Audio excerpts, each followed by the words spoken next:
Before we get started installing our Barron Design panels to this home's exterior, because it is an exterior installation, the manufacturer recommends that we install this drainage mat that we got from Barron Designs over our house wrap. It's important to have any flashing and house wrap installed first, and then the drainage mat goes over that. So as you can see, there's a flat side. This is going to face out with a corrugated side in toward the house. And the purpose of this is to allow any moisture that gets behind the siding to drain down to the bottom, but it also allows any air and vapors inside the house to escape so the house can breathe.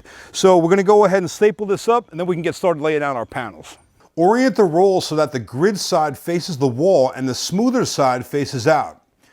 Fasten the drainage mat to the wall using exterior grade staples that are long enough to pass through the mat and the house wrap and into the structural material below.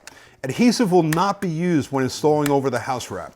Now that we have our drainage mat installed, the next step would normally be to start laying out and installing our panels. Now, Barron Design also makes available optional trim pieces for the stone and the wood. So whenever you're installing trim pieces around the doors and windows, you want to go ahead and install all your trim first before the panels. So I'm going to show you how to measure and cut and install the trim first, then we'll get to laying out our panels. For more detailed instructions or information about these panels or any of the other great products from Barron Designs, check out their website at barrondesigns.com.